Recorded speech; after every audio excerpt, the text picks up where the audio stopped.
পিছনে যদি আমরা থাকি তাহলে আমরা ইমামের পিছনে সূরা ফাতিহাও পাঠ করি না, অন্য কোনো সূরাও পাঠ করি না। কথা বুঝতে পারছেন? আর যখন আমরা নামাজ একা একই পড়ি, সূরা ফাতিহাও পাঠ করি, অন্য সূরাও পাঠ করি, তাই তো? একা যখন পড়ি, কিন্তু ইমামের পিছনে পড়লে সূরা ফাতিহা আমরা পাঠ করি না। তো আমরা শুধু পাঠ করি না, না আরো কেউ পাঠ করতেন না?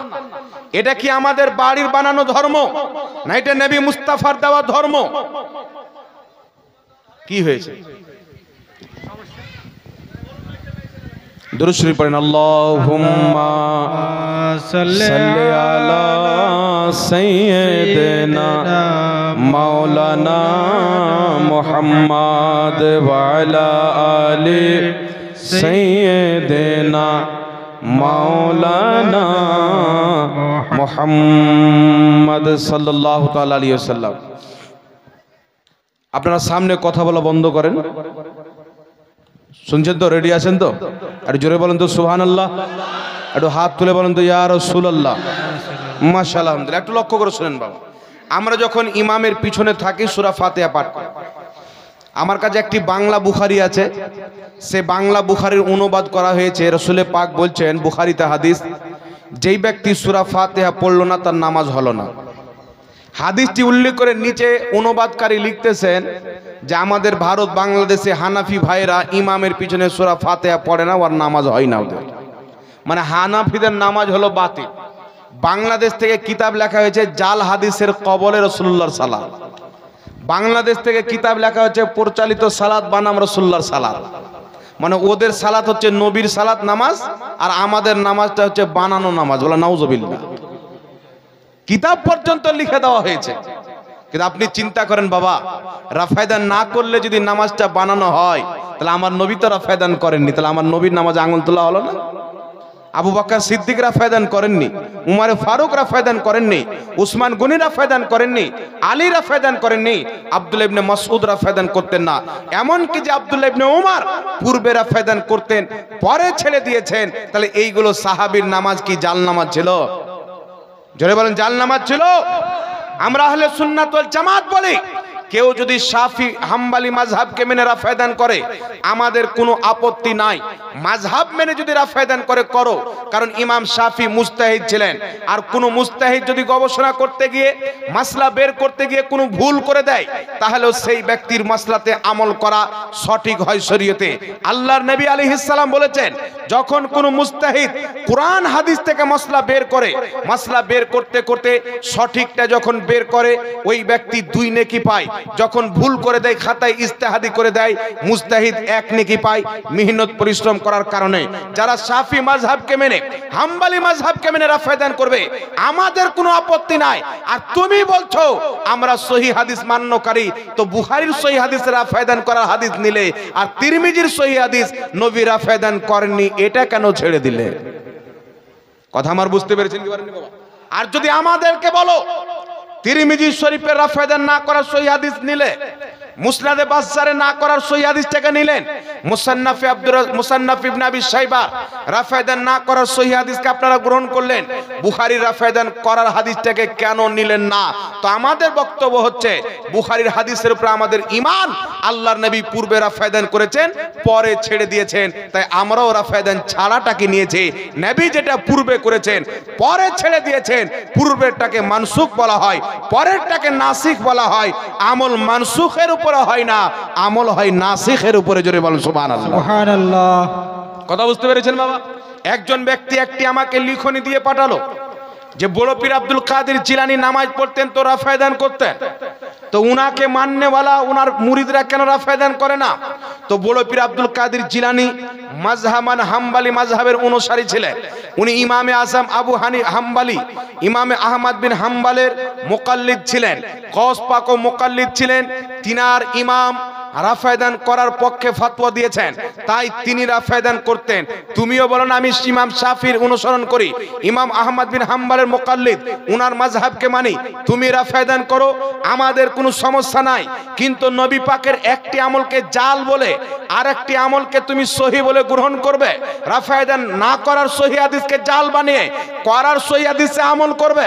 কিয়ামতের ময়দানে নবীকে তুমি মুখ দেখাতে পারবে না, আমাদেরকে যদি জিজ্ঞাসা করা হয় রাফায়দান করার সহিহ হাদিসকে নাওনি, রাফায়দান না করার সহিহ হাদিসে আমল করেছো, একটাকে কেন ছেড়েছো, তা আমরা বলবো কি এটা রাসূলুল্লাহ পূর্বে আপনি করেছেন, পরে ছেড়ে দিয়েছেন। আপনার আবু বকর সিদ্দিকও করতেন না, উমর ফারুকও করতেন না, উসমান গনিও করতেন না। তো আমরা হাদিস বুঝেছি আপনার খলিফাদের মতে, আপনার খলিফা রাফায়দান করতেন না, আমরাও রাফায়দান করিনি। জোরে বলেন সুবহানাল্লাহ। কথা বুঝতে পেরেছেন কি পারেননি বাবা? এই জন্য আপনাকে বলতে চাই, এরা নিজের নাপাক আকীদাকে দেহবাদী আকীদা, আল্লাহর দেহ মানা, আল্লাহর জন্য জায়গা মানা, আকার আকৃতি মানা, নবীর ওসিলাকে অবৈধ বলা, নবী কিয়ামতে উপকার করবে, শাফাত করবেন, শাফাতকে অস্বীকার করা, বিভিন্ন রকমের কুফরি আকীদাকে প্রচার করে আমলের বেড়া জালে, আমলগুলিকে উপস্থাপন করে এক পক্ষের হাদিসকে বয়ান করে আর এক পক্ষের হাদিসকে ছেড়ে দেয়।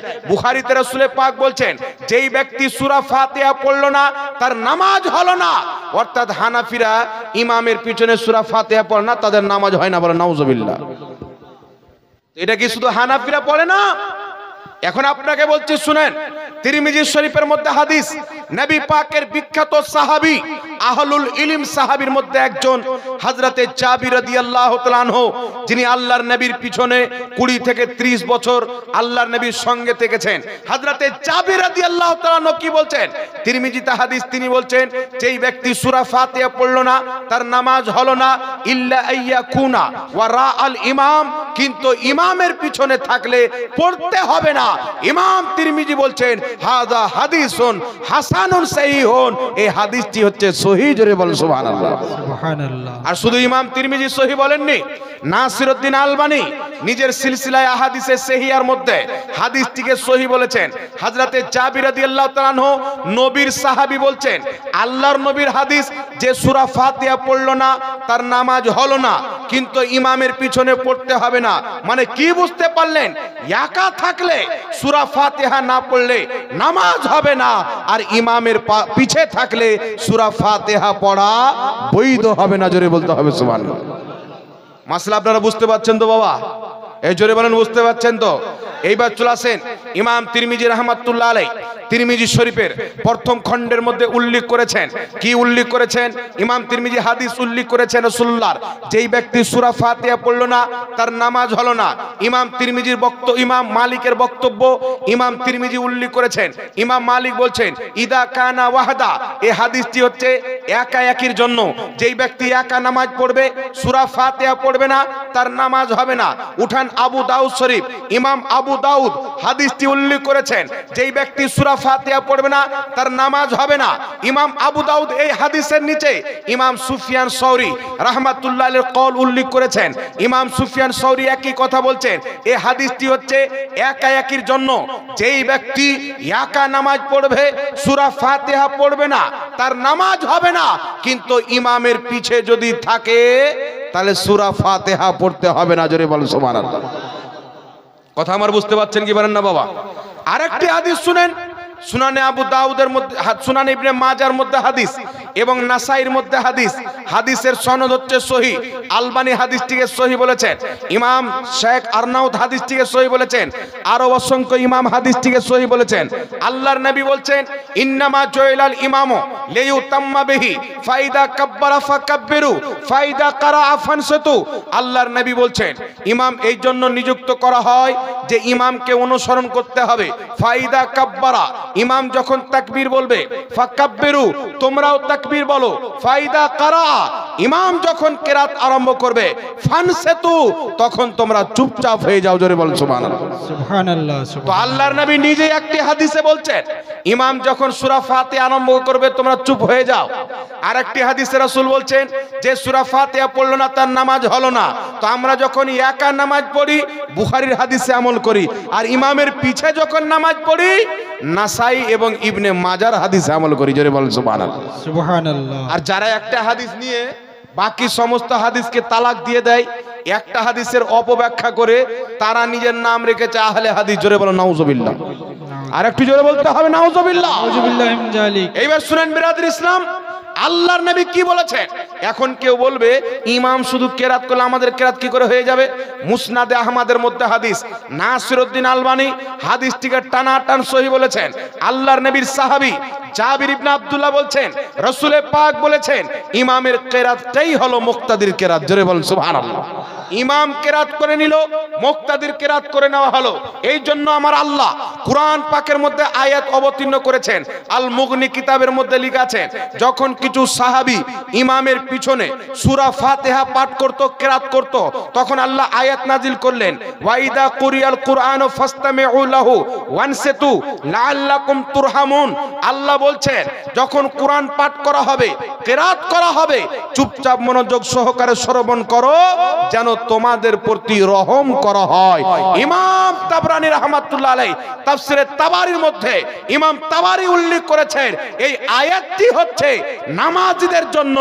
যখন কোন নামাজি ইমামের পিছনে ইক্তিদা করবে, ইমাম কেরাত করবে, মুক্তাদি চুপচাপ থাকবে। জোরে বলুন সুবহানাল্লাহ। সুবহানাল্লাহ, সুবহানাল্লাহ। নামাজ জিহরি হোক বা নামাজ সিররি হোক চুপচাপ থাকবে।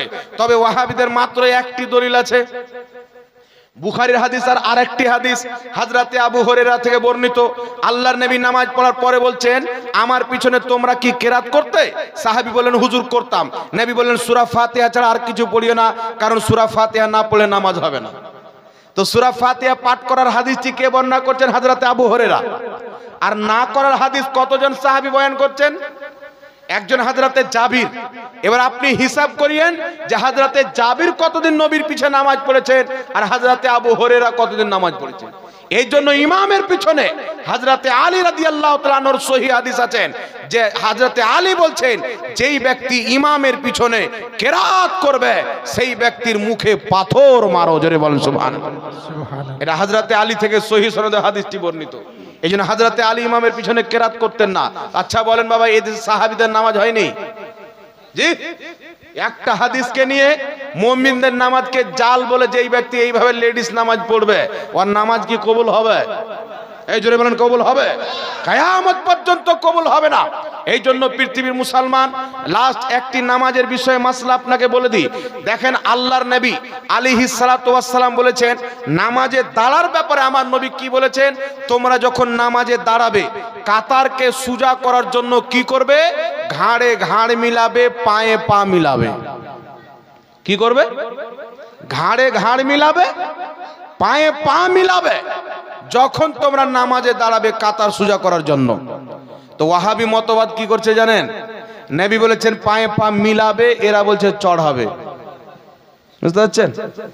তো নবী পায়ে পা মিলাইতে বলেছেন, তো তুমি চড়াচ্ছ।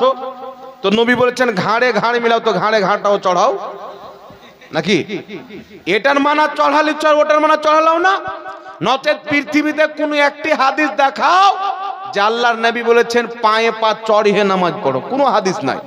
এমনি মন গড়া বানিয়ে আনলো আর যুক্তি দিয়ে এদের গাধা মূর্খ ভক্তদেরকে কি বলবে যে হানাফিরা পায়ে পা মিলায় না, ওদের ফাঁক থেকে যায়, শয়তান ঢুকে যায়। আর আমরা পায়ে পা চাপাই তো শয়তান ঢুকার রাস্তা পায় না। এ বেটা জানেন না যে 16 মোজারদের তলা দিয়ে ঢুকে যাবে। ও ট্যাঙ্গের তলা দিয়ে ঢুকতে পারবে কি পারবে না? যুক্তি দিয়ে মানুষকে বোকা বানায়। ঘাড়ে ঘাড় মিলাইতে হবে, পায়ে পা মিলাইতে হবে। মুফতি জাহাঙ্গীরের পাও যদি মুর্শিদাবাদে থাকে, তো আপনার পাও ঝাড়খণ্ডে যেন না থাকে। বুঝতে পারছেন? বরাবর যেন থাকে। লেভেল কাতার সোজা করার জন্য বলেছেন, কিন্তু পায়ে পা জেনে শুনে ঠাকানো না যায়। মিশকাতুল মাসাবির মধ্যে হাদিস, আল্লাহর নবী বলছেন, যখন তোমার পাও না জানাতে কোনো ব্যক্তির শরীরে, দেহতে বা পায়ে লেগে যাবে, তাকে তুমি সালাম করো। আমি চলছি, আমার পা লেগে গেল আপনার শরীরে, খারাপ লাগবে কিনা? সালাম করে দিলাম তো মনটা ফ্রেশ হয়ে গেল না? বেচারা না জানাতে লাগিয়ে দিয়েছে। এটা নবী শিক্ষা দিচ্ছে। আর কোন ব্যক্তি যদি কোনো ব্যক্তির পায়ে হোক, হাতে হোক বা দেহর যে কোনো জায়গাতে হোক জেনে শুনে পা লাগানো, এটা হচ্ছে নাজায়েজ। তাহলে নাজায়েজ নামাজের মধ্যে আবার ইবাদত কি করে হয়ে গেল? জি, যেটা নামাজের বাইরে অবৈধ, নামাজের মধ্যে কি করে বৈধ হতে পারে? এই জন্য এই চোর চামার হাদিসের নামে জালিয়াতি করে, এদের থেকে সাবধান থাকবেন। এদের বাংলা চটি বই আপনাকে ফ্রিতে দিবে, কারণ ডুপ্লিকেট মাল কম দামে বিক্রি হয়। বুঝতে পারছেন? ডুপ্লিকেট মাল কম দামে বিক্রি হয়, অরিজিনাল মাল পয়সা দিয়ে শোরুমে গিয়ে কিনতে হয়। এই জন্য নামাজ শেখার জন্য আহলে সুন্নাত ওয়াল জামাতের আলিমের লেখা কিতাব আপনি কিনবেন। আহলে সুন্নাত ওয়াল জামাত হাদিসের সাথে চিটারি বা জালিয়াতি করে না। কথা বুঝতে পারছেন?